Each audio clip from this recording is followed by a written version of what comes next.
اقبال صاحب، کیا واقعی جو ریڈ اسٹیٹس ہیں اور جو بلو اسٹیٹس ہیں وہ فکس ہیں؟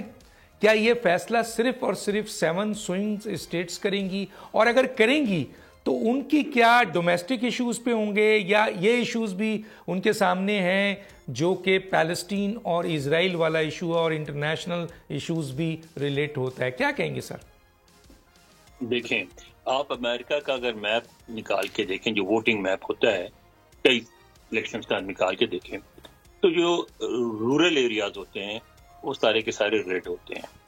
جو بلو ووٹس پڑتے ہیں وہ پڑتے ہیں بڑے شہروں سے.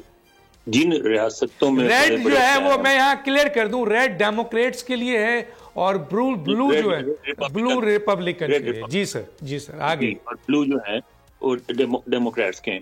تو اب اس میں آپ نیو یارک دیکھ لیں یا کیلیفورنیا دیکھ لیں، وہاں ڈیموکریٹ ڈومینیٹ کرتے ہیں. اچھا، بعض ریاستیں ٹریڈیشنلی ریپبلکن ہیں، ٹیکسس ہے، وہاں بہت مشکل ہوتی ہے ڈیموکریٹس کو اپنے آپ کو منوانے میں. کبھی کبھی جیتے بھی ہیں لیکن بہت کم. اسی طرح پینسلوینیا سوئنگ ہوا تھا، چلا گیا تھا 2020 میں اس طرف ڈیموکریٹس کی طرف، لیکن وہ بھی پرو ریپبلکن رہا ہے. نارتھ کیرولینا میں برابر مقابلہ ہوتا ہے. لیکن عموماً اگر آپ کوئی ایسا کوئی موٹا اصول بنانا چاہیں تو آپ یہ کہہ لیں کہ بڑے شہروں میں جہاں تعداد زیادہ ہوتی ہے امیگرینٹس کی، وہ ڈیموکریٹس کی طرف جاتے ہیں. جہاں تک سفید فام لوگوں کا تعلق ہے وہ ڈیوائیڈڈ ہیں ڈیموکریٹس اور ریپبلکنس میں، اور اسی لیے امیگرینٹس ووٹ کی اہمیت بنتی ہے اور اسی لیے سوئنگ اسٹیٹس کی اہمیت بنتی ہے.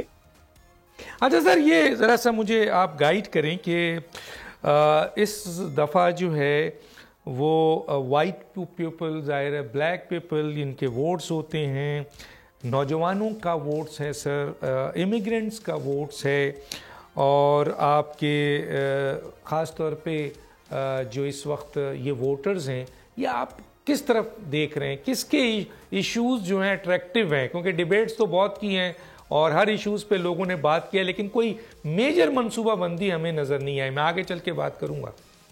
اس میں جو خدشہ لگ رہا ہے اس دفعہ ینگ ووٹرز کے حساب سے کہ بہت ساری ینگ ووٹرز جو ہیں ووٹ نہیں ڈالیں گے. اس کی وجہ یہ ہے کہ جب یہ الیکشن کیمپین شروع ہوئی تو ایک طرف بائیڈن تھے، ایک طرف ٹرمپ تھے، اور دونوں کی عمریں ان کے لیے، نوجوانوں کے لیے بہت زیادہ تھیں. کمالا ہارس دیر سے شامل ہوئی اور ان کو ایک اسٹاپ گیپ ارینجمنٹ کے طور پہ دیکھتے ہیں ینگ ووٹرز. تو میرے اپنے گھر میں 3 ینگ ووٹرز ہیں اور تینوں کہتے ہیں کہ وہ نہ ان کو ووٹ دیں گے نہ ان کو دیں گے، وہ گرین پارٹی کو ووٹ دے دیں گے.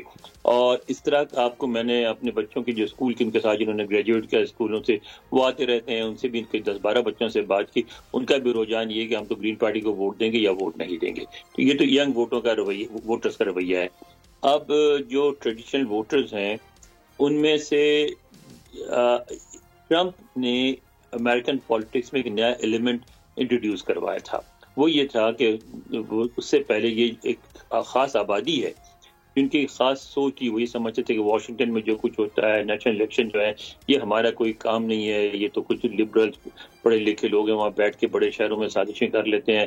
وہ الیکشن میں پارٹیسپیٹ نہیں کرتے تھے. اگر ان سے بات کریں تو یہ کہتے تھے کہ اقوام متحدہ جو ہے امریکہ کے خلاف ایک بہت بڑی سازش ہے اور ہمیں جو ہے اقوام متحدہ کو نکال باہر کرنا چاہیے اور ہمیں رشیا کو منہ توڑ جواب دینا چاہیے اور چائنا کا تو خاتمہ ہی کر دینا چاہیے.